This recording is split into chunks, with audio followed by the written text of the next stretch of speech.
Hi, everybody, and welcome to another edition of GLP's 10 out of 10. And today we have with us Thomas Kowalczuk, who's the Director of Lighting Design at Wynn Design and Development, the company who is responsible for all of the Wynn and Encore resorts around the world. And Tom heads up and is responsible for all areas of lighting design within every single resort.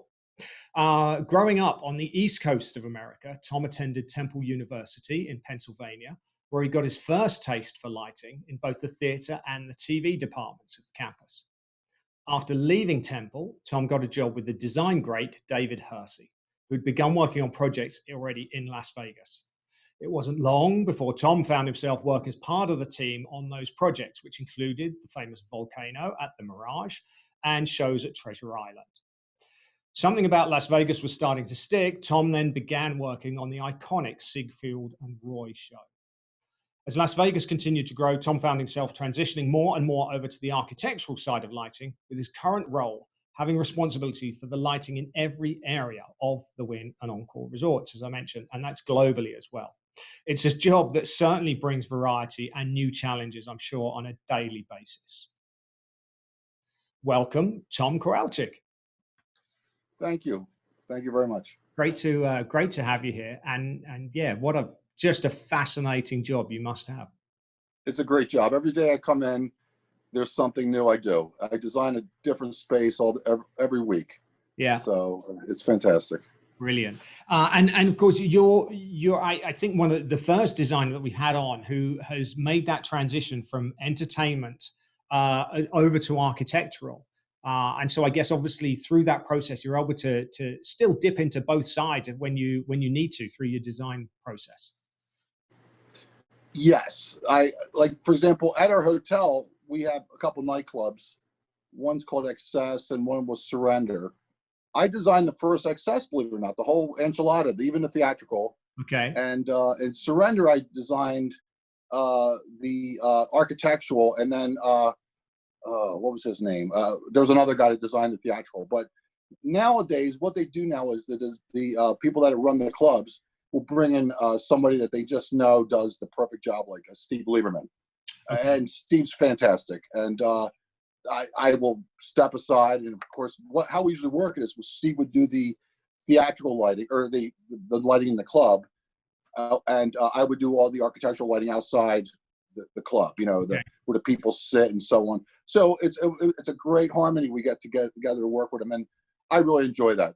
Right. It's really great to work with these guys. Yes. Yeah. And Steve, of course, a previous interviewee on 10 out of 10. So yeah, and that was I watched it. It was very good. Yeah, he is good. Yeah. And then somebody else who we had on as well was Patrick Woodruff. And I know Patrick does work with you as well.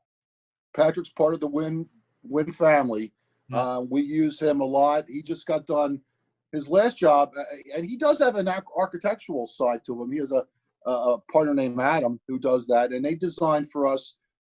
We built a huge meeting convention space, and they were responsible for doing all the outside lighting and stuff like that. And I think Michael Stiller was one of the people that worked with them, and again did a great job.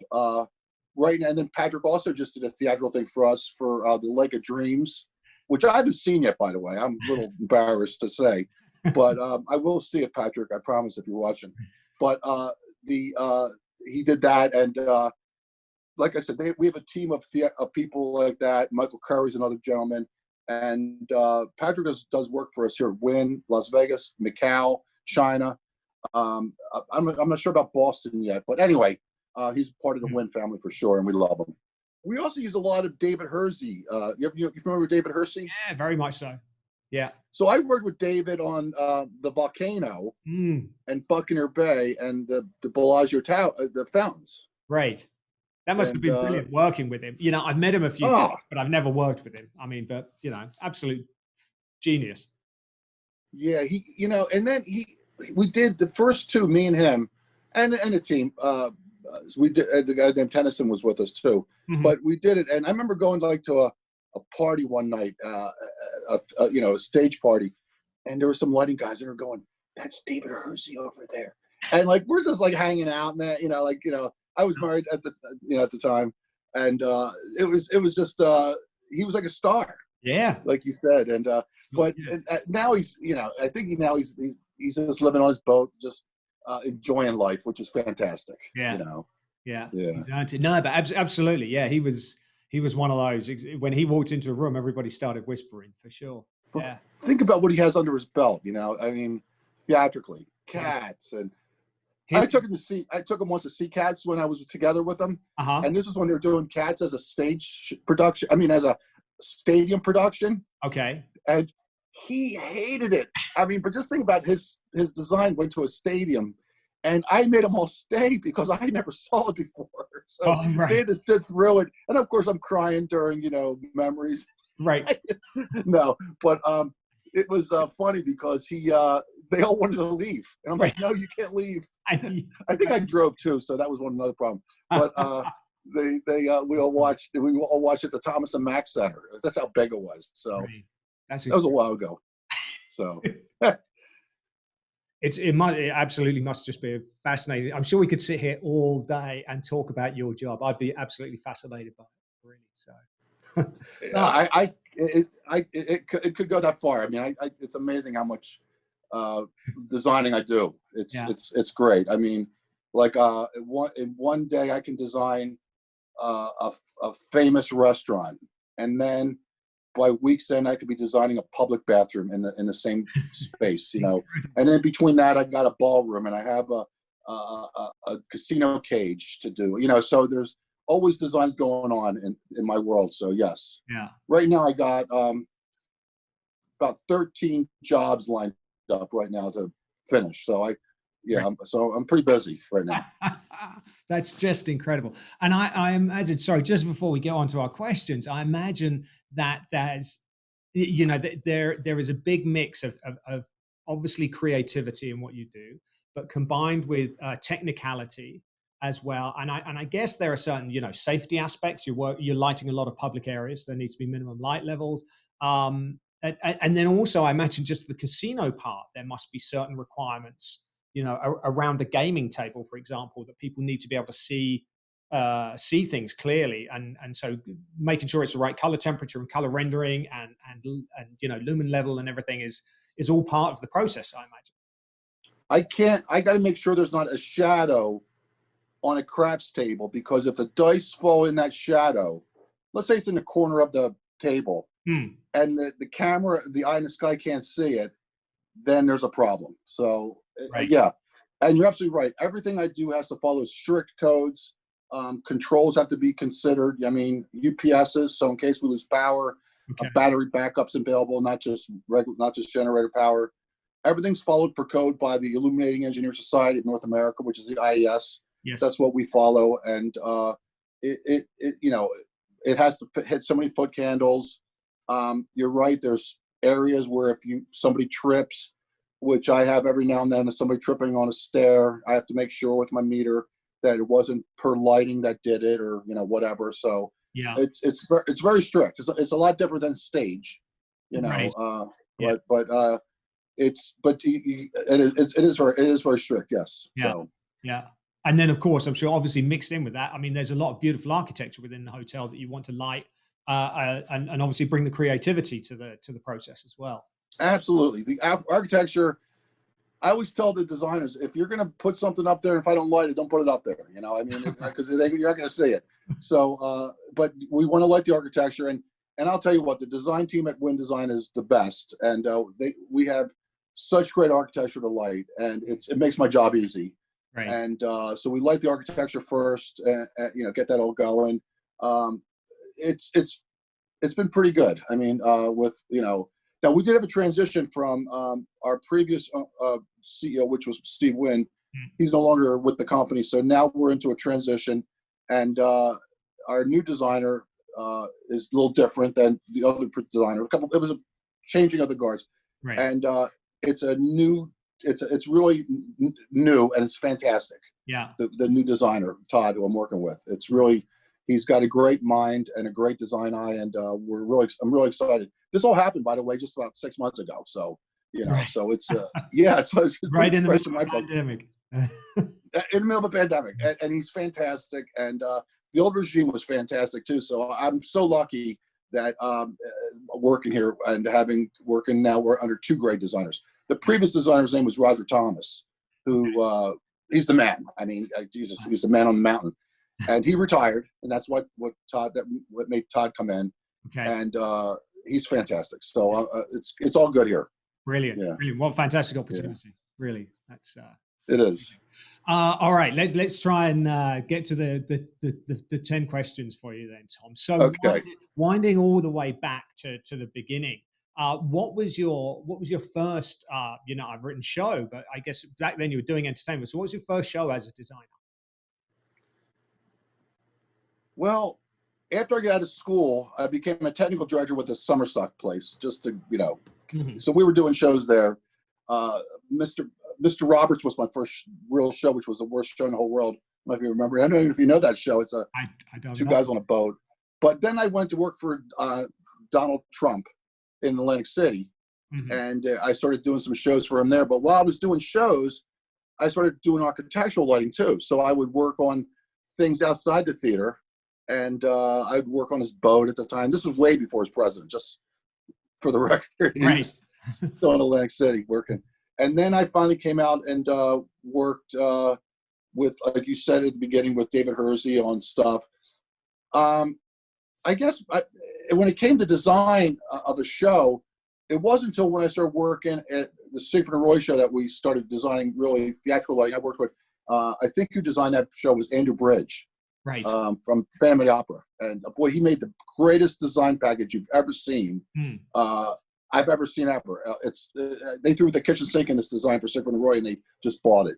And but I really never did any really big theatrical designs. I started out then jumping right into architectural design. Now, if you ask me in architectural design, I can tell you 15, 20, whatever, this past couple months. But you got me on the theatrical end of it. All right. I guess I did mention I did do the original design of XS. I mean, which is a nightclub, which is the #1 nightclub in the world. So I guess I could take that credit. I've never seen it at night, by the way, so I should go see that too. Right. And, yeah, I've never been to it at night, so. But I did do a great design on it. So. Yeah. Area. I swear to God. More hours. So I'm sure, obviously, with all of these different experiences, from both sides of things, there's probably been a few times where everything was all planned out, everything looked to be going great, and then it just all went a little bit wrong. Have you got a like what we're calling a spinal tap moment, where it just wasn't to scale, or something happened that you can share with us? I thought about this question long and hard, and I like I said, I worked for Siegfried and Roy for the longest time, and I met my wife there, and they had an elephant, and this named Gilda. She was beautiful, and she would always defecate on stage. And I tell you, the elephant guy would make her stand up back and make her try to go to the bathroom, and he'd be like, "Go!" Right. And of course, that's like me yelling at you to go to the bathroom, and you're like just looking at me like, "What are you kidding me?" Like, you just can't make an elephant do that. And then, of course, as soon as that elephant came inside, God, right on cue, bam! And I'm telling you, it is like it's an amazing amount. Right. I would just say people were like fleeing from the. Don't forget, the stage was right there where you can like literally, if you wanted to, you could probably touch the elephant as she walked by. So that elephant went. It was crazy. Every night. It's one show where so that would probably be my moments there. Right. But every night was one of those Spinal Tap moments. I'll tell you.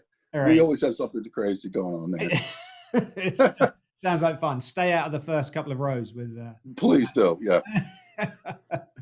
Over the years, I'm sure you've received different bits of advice. What would you say is the best piece of advice you've ever received, either professionally or otherwise? For lighting, since we're staying to lighting, the advice I always give people is the secret's in the lamp. The lamp itself, in plain words, and I'm talking architecturally now for anybody's listening. I mean, you got different beam spreads, different color temperatures, different ways of mitigating glare, different ways of frosting a lamp. but everything works on the light bulb itself. Nowadays, light bulbs are going away, and they're becoming now a thing called chip-on boards. I don't know if you're familiar with this, or they're hermetically sealed fixtures where there's no light bulb. I figure by 2023 they'll be everywhere. Okay. But right now, believe it or not, at Wynn Design, they don't like to use them yet because they're hard to. They're expensive. Like, for example, if you're designing something and you find that you need to change a light bulb, or the designer comes in and says, "I think we should put spots on all the tables." Okay. Well, with the medically sealed fixture, I can't do that. I have to now get these parts from the company. I just can't run somewhere to an electrical supply house and get light bulbs. So eventually they're coming. Trust me. By 2023, I feel they're going to be in your house. They're going to be everywhere. But especially new construction, but there'll always be light bulbs. Okay, so what I'm trying to get at is just know your light. You got to know what that light can do and how it can make it work for your design. I guess almost like theater. You really need to know, the horsepower of your theatrical lights. What you want to do, and so on and so forth. So yeah, that's true. It all starts around that engine and what it's capable. It really does, bringing out the best of it. Yeah, that's what I would say. Yeah. Wow, very good. Very good. What would you say is your proudest achievement in your career so far? I just opened the Boston hotel right before the pandemic, of course. But when you open a hotel, and when I open up a hotel, I'm talking about like from outside to inside to tower to the basement, back of house areas. I'm involved with everything. Right. So to open a hotel with a team, and the electricians involved and the electrical engineers that help, everything to get you through, and the contractors, it's a great feeling. I guess it'd be like equivalent of you opening night of a theatrical of a stage show on Broadway. That you finally opened, and what a relief it is. Of course, then there's all these things that have to get fixed afterwards, which you still work your ass off after. But it really is. I'd have to say that's my greatest thing. Open up the Wynn hotels, the ones in China, the ones in Boston just recently. Nowadays, we have some new stuff coming up. No new hotels yet, but even if we open up like a new restaurant or a new something, what a great feeling. It is just yes. Every design's like its own show. So yeah, that's what I would say is that. Right. And then obviously the next ones bring a new challenge as well. So, another new achievement every time. It's just, Oh, absolutely. Yeah. Bigger and better. Yeah. Great. Yeah. Absolutely. Yeah. Amazing, as you say. And again, that such a wide variety of what you need to turn your hand to on a daily basis. Yeah. Incredible. So with all of that, what do you normally do in your downtime? Well, I got a beautiful wife and 2 kids. We like to go out. Well, we can't go out right now, of course. But we like to. We used to like to go out, and I like playing golf. I go home now at night and have a nice cigar. Nice, if I can, I'll puff on a nice cigar. I love them. Mr. Wynn used to smoke cigars. He used to give me some of his cigars. They were fantastic. So, but just relaxation. We like to watch TV together, and just we're planning a trip possibly out of soon coming up, if providing everything goes good here with the COVID. But yeah, I live a pretty boring life, it sounds like, after I work. Well, that's good. I mean, spending time with family. I mean, that's precious. That's important, and getting that. We're a very close knit family. Yeah. Yeah, that's true. Yeah. No, that's brilliant. That's fantastic. That's a great way to spend any downtime, I think. And that's the only question. I was like, hub it. What do I do? Okay. So our next question has, of course, had more of an entertainment bias to the reason behind we ask it, but I'm sure you're going to have a great answer to it. And the question is, what's the best venue that you've ever worked in? Right now we have United States and China, and in the United States I have Las Vegas and Boston, and then of course China.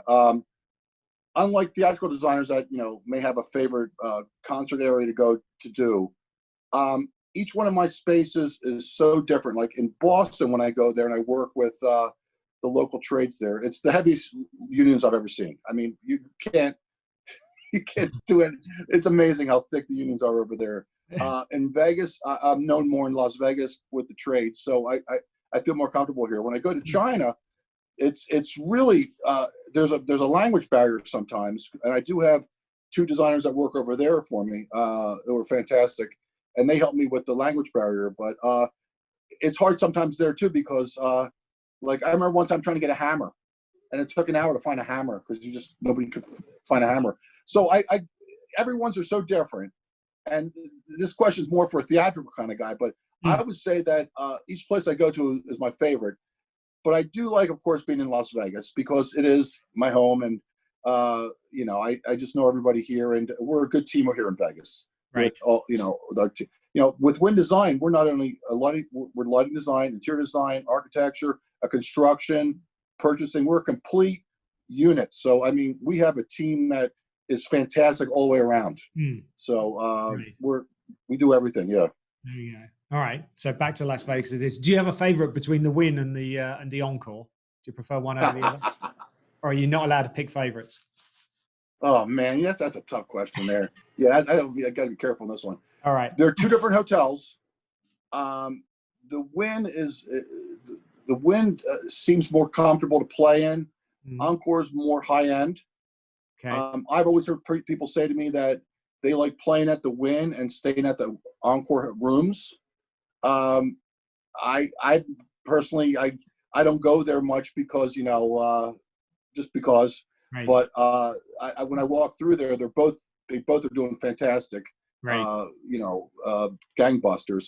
But it always seems, I guess the Wynn would probably be my first pick, just because it's the first one. You know, right. We did so. Yeah. Perfect, and a fantastic venue. And if anybody watching has not ever actually made it into the Wynn, then you need to. Next time you're in Las Vegas, maybe for LDI or something like that, just make sure you go and experience part of the hotel. It's absolutely phenomenal. Okay. So obviously, as we mentioned, you know, we're still in the middle of the pandemic and in various different states of lockdown. Musically, if you could only have one artist or one album that you could keep with you, who would that be? Good question.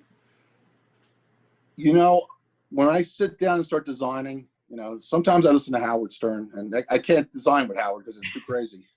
So I got the Sirius radio here. So what I'll do is I'll put on the Grateful Dead channel on Sirius.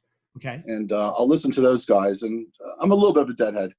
And I'll listen to their music. And, it just makes the design juices come out. It really does. You should try it. It really works. All right. So I would say that, yeah. Keep them around. I mean, it's always great to have some inspiration like that. Like you say, something that can start the process running. And exactly. It gets your mind thinking just about the design, and you jump into that design. Yeah. And start designing it. That's my go-to. All right. Grateful Dead. Yeah. Grateful Dead. That's brilliant. I'll try it. I promise. Okay. Now, if you could wind the clock back and go and visit the teenage Tom and offer him one piece of advice, what would that be? Oh, geez. Go into the sound department now. Right.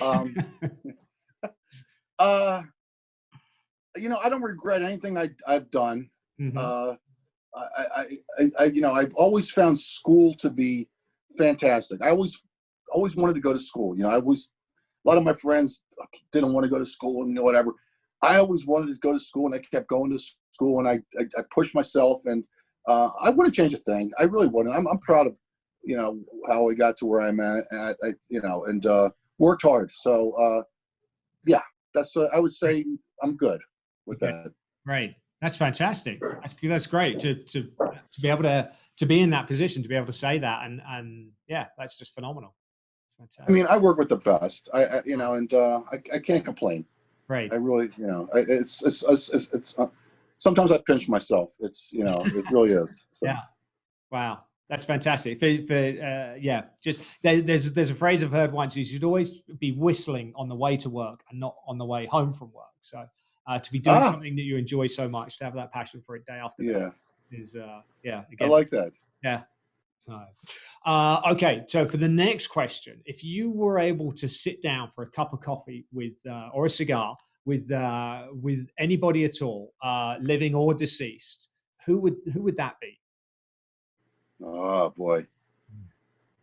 You know, I'd have to probably say my father. He died right as he retired, and he had a terrible disease called ALS, which is that Lou Gehrig's disease. Right. And I wished it on nobody.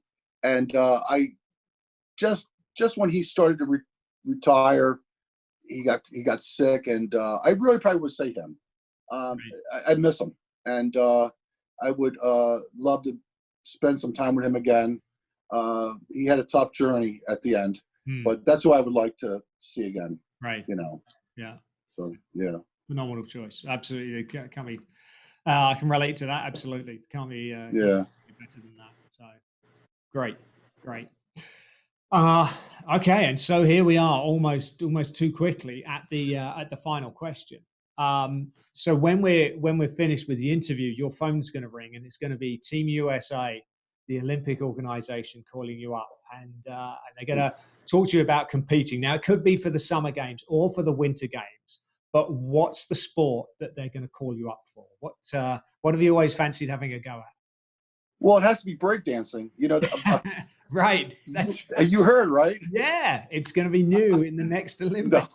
No. Oh. I'm so joking. I can't believe it's a sport. I don't know, but what do I know, right? But yeah, I was going to say running, because I know I could run. I'm not going to trip. At least I don't think I'll trip, and I won't come in first place, but at least I'll finish. I think I'll finish without, keeling over with a heart attack. So I guess without embarrassing myself too much, it's a toss up between breakdancing and running. So I would say running. Right, running, just to be on the safe side. Okay. I have to, man. I do. But we'll put you on the reserve team for breakdancing. Yeah, can you believe it? Hey, God bless him. That's phenomenal. That's absolutely brilliant, Tom. This has been just absolutely fascinating to hear about your role, and I think it hopefully for anybody who's listening will have a different aspect when they next walk into a resort like the Wynn, but hopefully the Wynn, any of the ones that you mentioned around the world, that they'll be able to, stop, pause, look around, and really appreciate everything that happens within your job, and obviously all the hard work and your teams have put into it to make it look as good as it does. So yeah, it's been. Yeah, I mean, if any of your listeners have any questions, they can always call me. I mean, maybe put my number or call the Wynn Hotels and ask for me. But it's a great career. Right now is one of the greatest times to be a lighting designer, and with everything going on. So years ago it wasn't like that, but now with the energy code that came in, it's the greatest time. And if anybody has any questions, or even it's good work, by the way, because right now in the entertainment industry it's a little tough, as I know at least here in Vegas it is. So you can make money doing that, as long as they get hired, so on. So anyway, it's a whole other world. Absolutely fascinating. It really is. So thank you so much. Obviously you're busy with all of these different projects going on around the world. We really appreciate you finding some time for us, Tom. It's been absolutely fascinating. So thank you very much. Stay safe, of course, and we look forward. Thank you. You yourself too. A big rebound, especially in Vegas as well, for everybody who's out there. And yes. To get things back to normal again. So absolutely. Thanks again. I look forward to catching up with you in person next time I'm out there. Yeah, please do. I love to meet you in person. This was a fantastic interview and a good time. Yeah, fantastic. Brilliant. Thank you very much, Tom. Stay well, and see you soon. Thank you. Bye-bye. Bye-bye.